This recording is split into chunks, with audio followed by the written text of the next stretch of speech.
Welcome to Event Explorer, the podcast where we go behind the scenes of the world's best festivals and events and hear from the founders and directors who make them happen.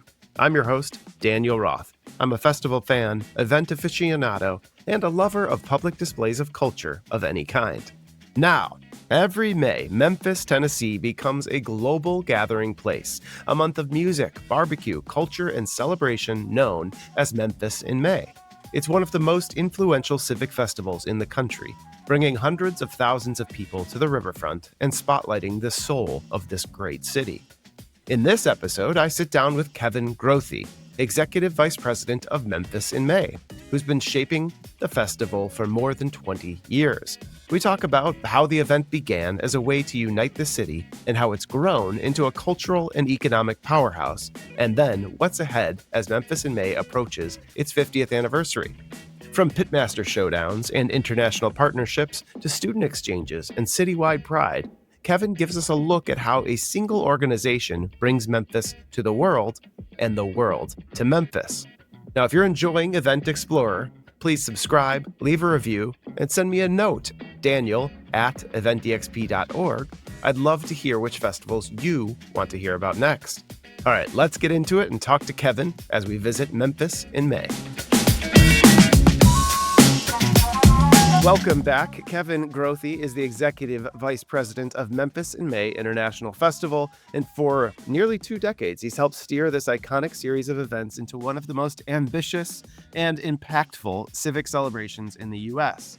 Before we get into this year's takeaways and his long history in the festival, I'm going to ask Kevin to kind of kick us off with a big picture view, because Memphis in May isn't just one event. It's a whole month of music, food, there's fitness, there's a big international portion. Kevin, welcome to Event Explorer, and let's have you tackle that big question first. What is Memphis in May? Well, Memphis in May can really be a lot of different things for a variety of reasons and for a variety of people.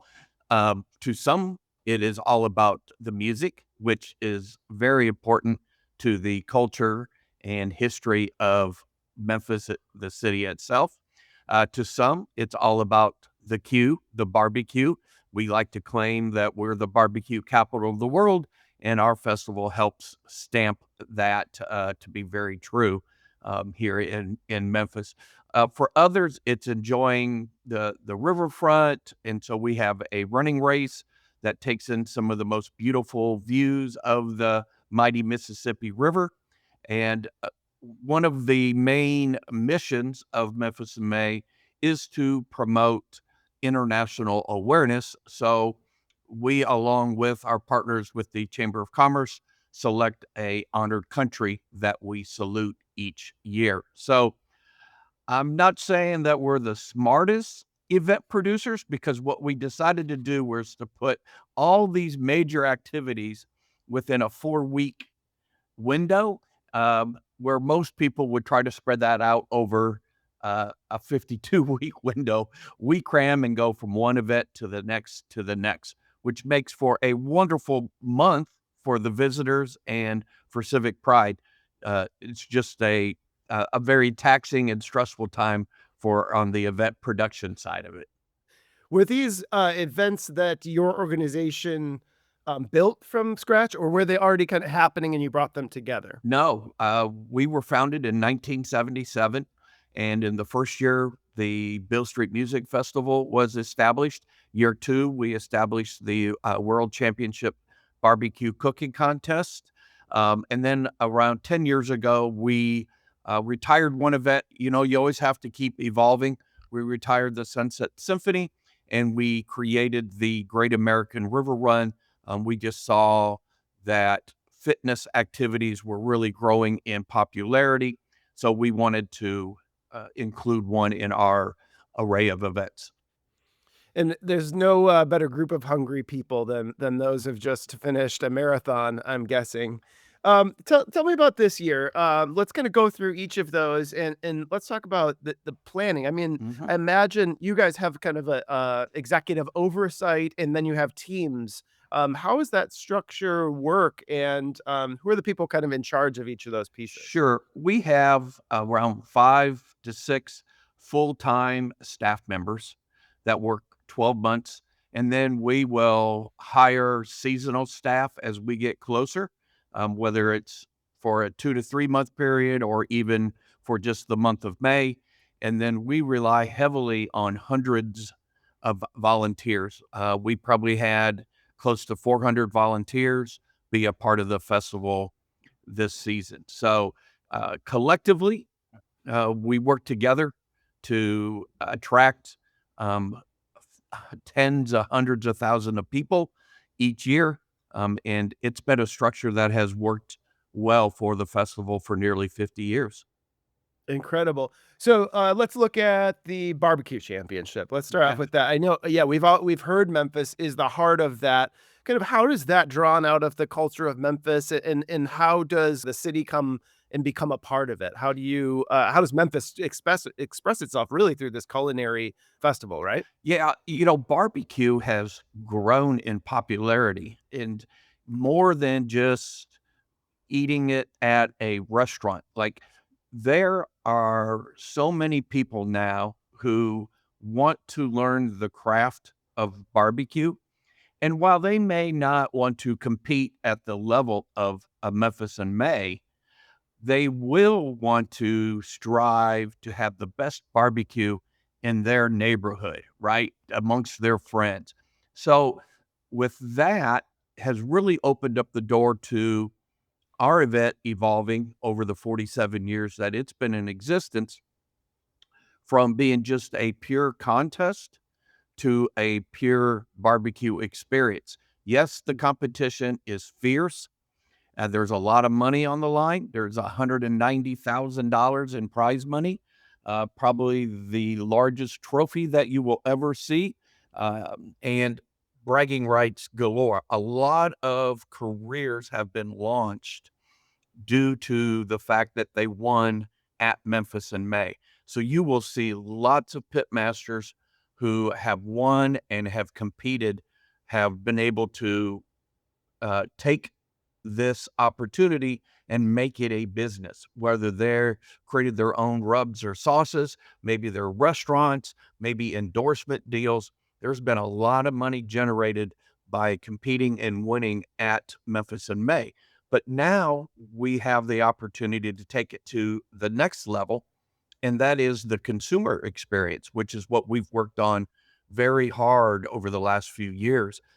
Because as I said, people want to duplicate as close as they can championship level barbecue. And so whether they're using one of their grills in the backyard, it may not be a smoker as large as what you might see at Memphis in May, but you're going to see a wide array of different grills in people's backyards that where you can do shoulders and pork ribs and briskets and everything else, and have an incredible experience to where everybody leaves your house bragging about your barbecue. So there's an educational kind of element that you're adding in here too. How did that come about? Yeah, we have some wonderful partners that have been with us. One of the lead partner sponsors is Home Depot, and we had been working with them, and some of their corporate executives came in um, from Atlanta and to check out the event, and they walked away extremely impressed and had the vision and said, "Would you work with us? We want to position ourselves as the leading outdoor uh, experience for consumers." Uh, and so they work with their vendors, their partners in the stores, grill manufacturers, furniture, pizza ovens, all of that that you can imagine, different fuels, charcoal, pellets, all of that. And they program every hour a different demonstration with a pitmaster, some of which are competing at Memphis in May, some of which just are culinary experts that are hired um, by the grill manufacturer or like a charcoal manufacturer. And then afterwards, so those are free and open to the public. After the demonstrations, the public can come up, meet with these pit masters, culinary experts, celebrities, and try the barbecue that they did as part of the demonstration. So you get the best of all worlds, not even both worlds. You're getting to learn, you're getting to meet and greet, and you're getting to eat barbecue. And you can't Mhm. find a better situation than to do that. And there are a lot of other partners who are also Sure. putting on different demonstrations to show off the impact that barbecue has had on our society. To that point, and I'm just struck, so cool to hear about the evolution and it becomes equalized Mhm. among you may be the guy down the block can make a brisket that can Yep. rival, you need smoke, you need time, you need a good cut of meat. But I'm also thinking about so this is what, early '70s when the barbecue competition and Memphis, it's a bit of hot climate, it's a hot political climate, and this must have been a kinda galvanizing, bringing people together event even in its beginning. Is that what do you know Very about the true. history there? Very, very true. The whole reason that Memphis in May is in existence today was back in the 70s. The community leaders, the founders, were trying to help revitalize downtown, bring the community together, all walks of life together. Mhm. And this festival was created to do that. And it has done that and continues to do it almost 50 years later. The economic impact that the festival has on the city is just enormous. Um, the teams, as an example, themselves, we have from 4 different countries and almost 25 different states come in. That doesn't even include all of the consumers who are coming from all over the world also to come and experience Memphis's culture and Memphis's craft of barbecue. So it started as a way to unite, and it still unites our community today. It is a bright spot, a source of civic pride for our Sure. community. Everywhere you go around, when people when they say Memphis in May, when they hear the term Memphis in May, nothing but positive vibes come from that, and they love to share their Memphis in May stories. So I imagine you work, kinda hand in hand with the city and the Convention and Visitors Bureau. How do you, kinda put the word out or try to, expand the reach? I know you must be doing social media now, Right. but, visiting other cities and kind of making partnerships. How do you kinda keep this audience being drawn in? Right. Well, obviously, social media plays a critical part now, right? And that helps a great deal because you can be very targeted with your messaging and who you're reaching for that. So we have, Twitter and Facebook and Instagram, all the we what you would expect, and the website still drives a lot of traffic. Word of mouth is huge. Doing podcasts like yours, Daniel, has really become something in the last year or two. There are a lot of barbecue podcasts out there, so that has been very fascinating to us. We've invited some of those individuals to our event. We've been on their shows, so we're constantly looking to expand our brand. And as was brought up earlier, we have an international salute. And so this past year, we honored the country of South Korea, the Republic of South Korea, and they have a global barbecue festival, which I went and attended last October. Oh, I'm jealous. It was I'm an jealous. amazing experience. And now they came this past May, 2 different cities came. There were 44 different individuals from the 2, including 2 mayors, that came as part of the delegation from South Korea that spent a week here, as well as a couple of TV stations. So the art and craft of barbecue has no boundaries, and that is a perfect example. And they helped us crown our world champion. So it only made sense for associations such as this to um, come together, work together to promote barbecue. And now we're working also with different sanctioning bodies of contests. Two main sanctioning bodies that we're working very closely with is the Rib Cook-Off Association and the Champions Barbecue Alliance. One's out of Oklahoma, one's out of Texas, but collectively they're both sanctioning dozens, over 100 events, some here in the States, some international, which fits nicely. So Yep. those kind of partnerships help keep us fresh, top of mind. And now we're working on a partnership with the World Food Championships. And we think that there's going to be some amazing opportunities for us to work together. So I think the future is very bright. We're being aggressive, thinking outside the box. How do we continue to be one of the premier barbecue contests on the planet? Sure, sure. Yeah, Memphis as the brand, or what is Memphis known for, externally. And it is one of those cities that has a certain um notoriety, in a good way for its name, like a New Orleans or a San Francisco, it's a food town. You're going to go there and get something that you can't get anywhere else. And that gives you a nice, in the best way, a kind of authority Yeah. to enter these fields. How cool is that? And I'm the idea of the international connection of barbecue is really cool. Like I love Korean barbecue. It's a different format, but similar flavors, and I imagine the two can influence each other. On the idea of the international salute in South Korea this year, but then how long has that been going back? And is it always focused on food, or has it been different elements? No, so what we'll do is take the honored country and incorporate it in lots of different ways. Part of it is also geared and centered around how can Memphis businesses do business in that honored country and vice versa. Obviously, with FedEx being headquartered right here, Mhm. that's a great connector for anybody, and they've been tremendous supporters of the festival over the years. And it's only logical that they would be involved in that Sure. type of salute, and where we're working with the chamber to try to help drive business, recruit businesses.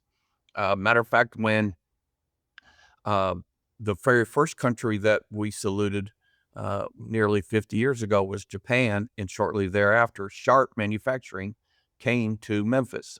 So we have a long history of uh, bringing businesses here, at least connecting people, and so where they can do business with one another.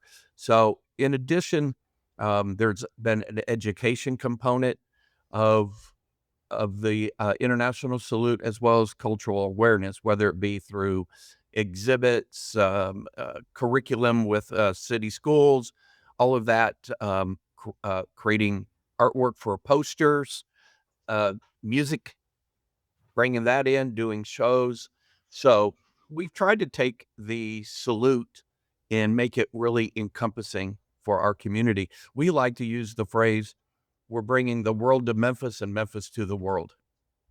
That makes a lot of sense. And, I think I remember, the influence of a similar curriculum, on my school when I was younger. So the kids of Memphis, as they grow up, this becomes a touchstone in their lives, that they know more about South Korea than any other country when they're 8 years old or 10 years old. One of my favorite stories to share, years ago, we honored uh, South Africa, Mhm. and we sent a dozen students over there on a cultural exchange, Daniel, and they actually got to meet Nelson Mandela and had their picture taken with them.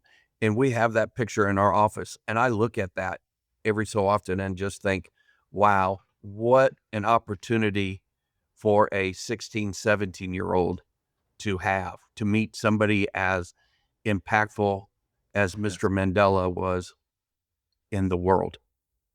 Yeah, completely inspiring. And I lived over there for a little time. They have their own barbecue history Yes, as they well. do. Was any of that featured? The braai and the um On that particular, that was before my time. That when okay. obviously when Yeah, Mr. early 90s. Mandela was yeah, still alive. So I don't think all of that salute portion came together as far as Sure. the barbecue 20 plus years ago. But this particularly has to do with the power of an event to push out into a city and have a larger influence Mhm. even in the world. You know, what an event can do as a galvanizing point for other people to say, "Yeah, we'll bring in our aspect here." Or, "Yeah, we're willing to put some funds behind this and put some time into this," because it's kind of centered around a good time, right? Mhm. You know, they know they're gonna go down there and everyone's gonna have a smile on their face. Yep. It's, you know, even to the business world, it's a way to have a less stressful kind of entrance into the world of Memphis.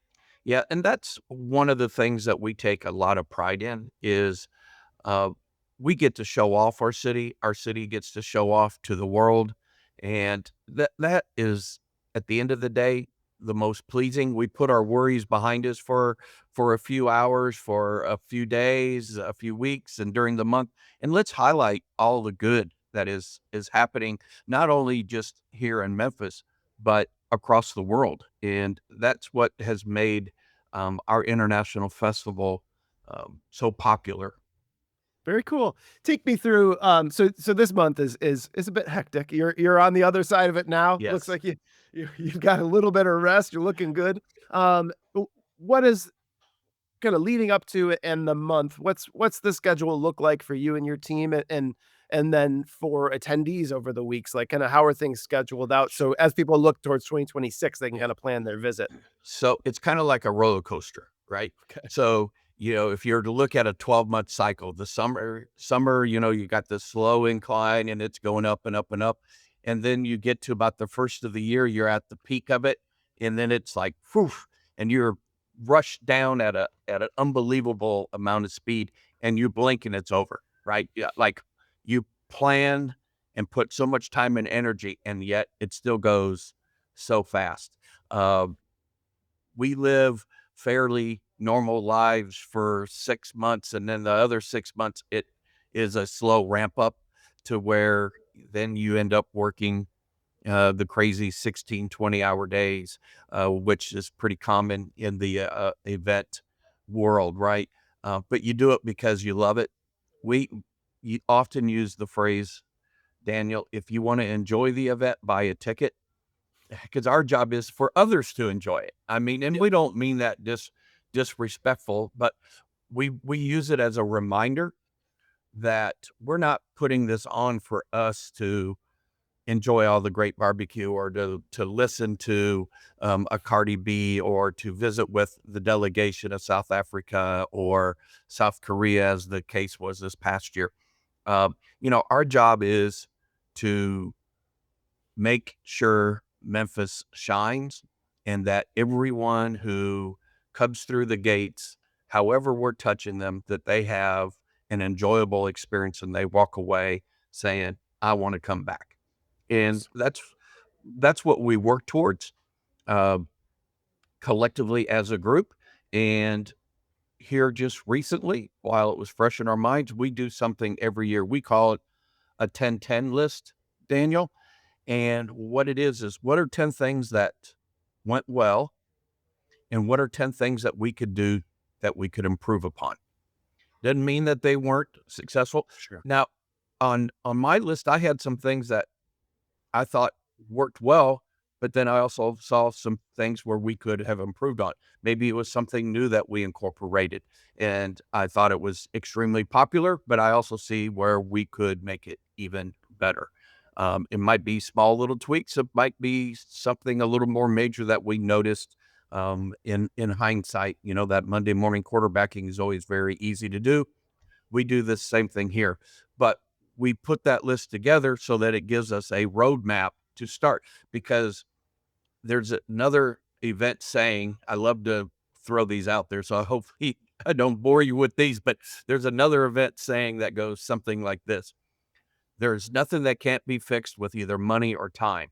Well, a lot of festivals are very short on money. And if you don't start to plan ahead of time, you're going to run out of time, right? So if you don't address some things 6, 9, 10 months out, you're going to be running down the same path that you just completed, right? So some of these things that we might want to incorporate really need to start. And I know there's a couple of new elements that I really want to see us to be involved in, and I'm already having conversations. I've had a couple already on a new element that we might add to our festival. What I hope it could come together, don't know, but we won't know if we don't start that now, because they could be major additions for our barbecue contest. And I mean, with your experience, put in the work now, Yeah. and the results are gonna shine later and, result in a great experience for your fans. Yes. One thing that's been a couple years now, or an extra year in the making is the Beale Street Music Yeah. Festival. So you're gonna be bringing that back in 2026. Tell me a little bit about, I mean, we've heard of Beale Street. It's It's the iconic. real Yeah. it's the real home of the blues, and, that's what they say, right? If, pack up your stuff and go to Nashville because you can't make it on Beale Street. So what's the history of that festival a little bit, Yeah. and how are you gonna come back with the bang in 2026? Yeah. So, after COVID, the festival and the music industry really changed a lot. It was already trending to be very expensive. The model of a music festival is you're booking lots of different artists, packaging them together as part of your festival. And collectively, the idea was for a very good ticket price, you can see lots of different artists, maybe some that you're familiar with, maybe some that you've never been exposed to, but you're like, okay. And then you end up liking them. And some of those artists then take off and hit it big. The cost of booking talent just is so enormous that in 2023, I think we ended up spending almost like $4.5 million on talent alone. That's not stage, security, trailer, all the other things, light, sound, that go into producing a music festival. And so our ticket sales, and we try to be very affordable. We're very conscious of that. Um, but our ticket sales declined for a 2-year period to where we lost some substantial money. And so we had to make a difficult decision. Do we stop, pause, reflect, think about, maybe even just see what the market does from a music industry standpoint? Sure. So that's what we decided to do, as opposed to go forward.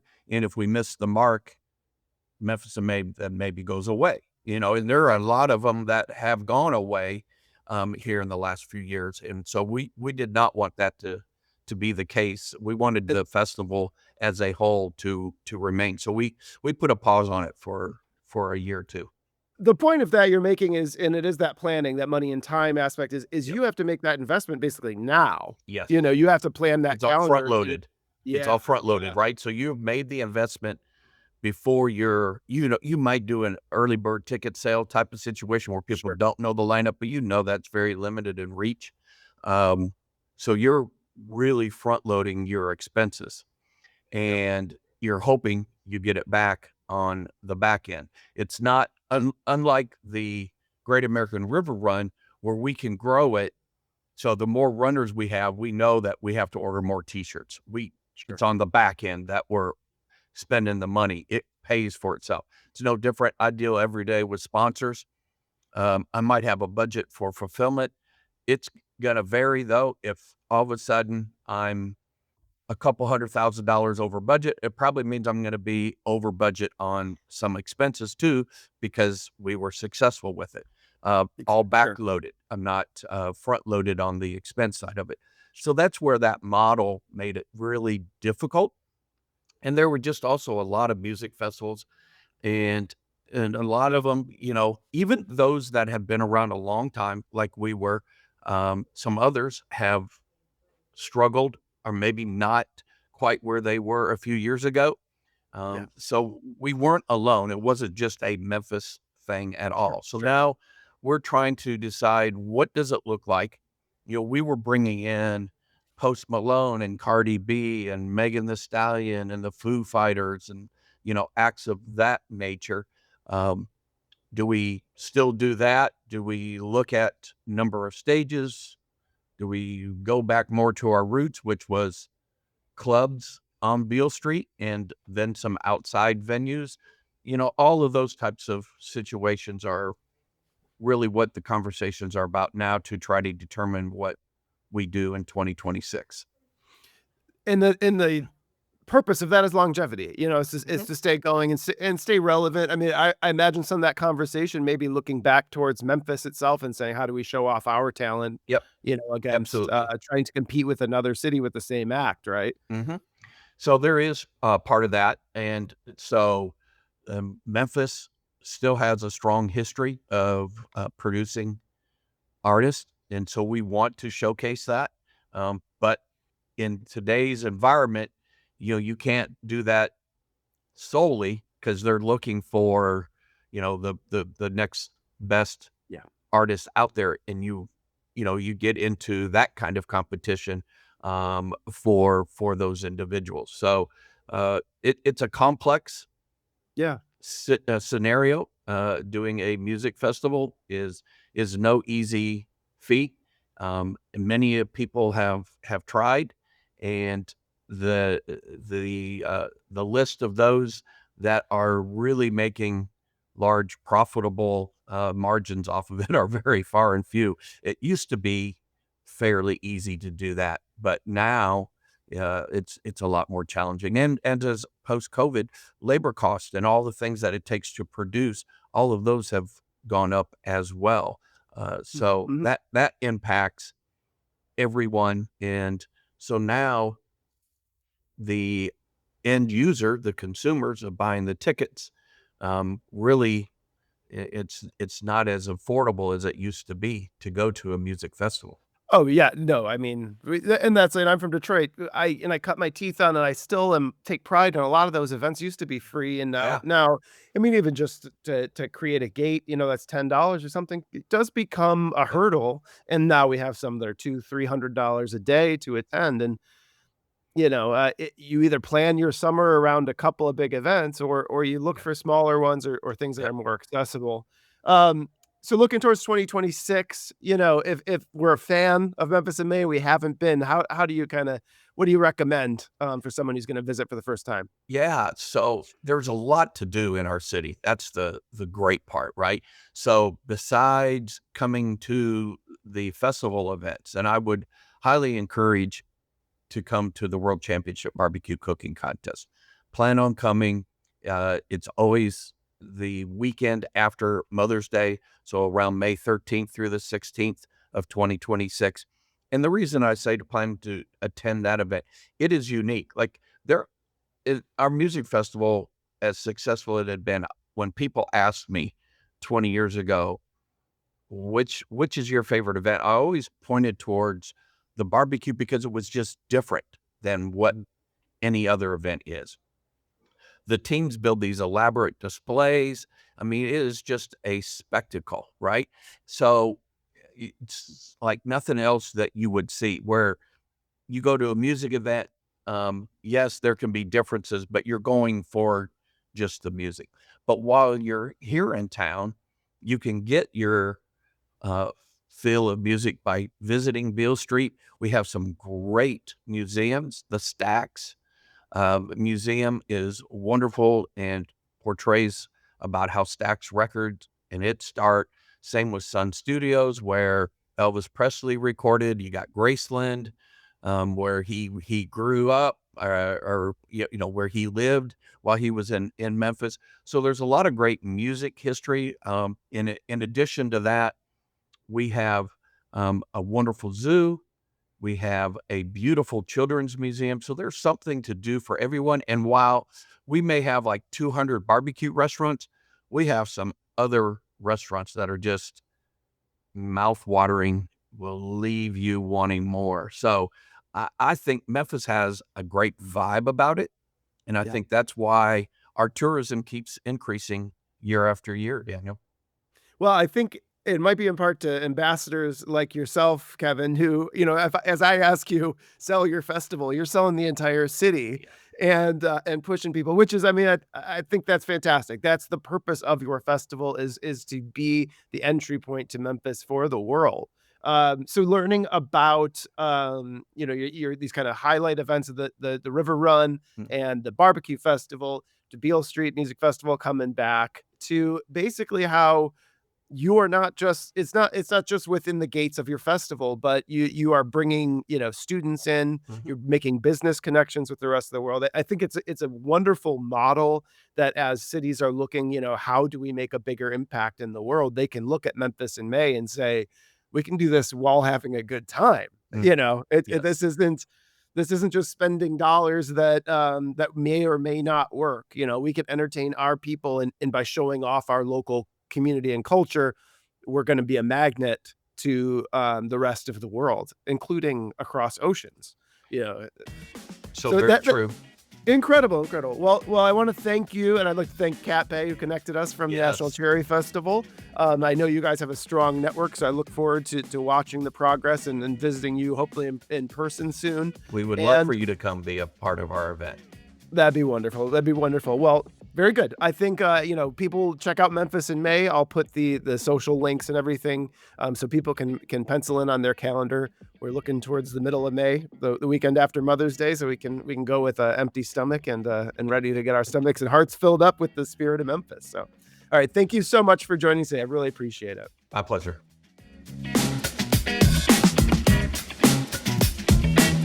Big thanks to Kevin Grothe for joining me and sharing the story behind Memphis in May, a festival that celebrates Memphis culture while building international bridges, one barbecue plate and one partnership at a time. Whether it's through pitmaster competitions, student exchanges, or citywide pride, Kevin and the team behind Memphis in May have helped shape an event that does more than entertain. It creates connections, and it puts Memphis on a global map. Now, if you enjoyed this conversation, be sure to follow Event Explorer on your favorite podcast app. Please leave a review and share the episode with someone who loves festivals as much as you do. It really goes a long way and helps get more ears and eyes on the podcast. And if there's a city or celebration you think we should feature next, send me a note at daniel@eventexp.org. I'd love to hear from you. Well, until next time, I'm Daniel Roth. Happy exploring.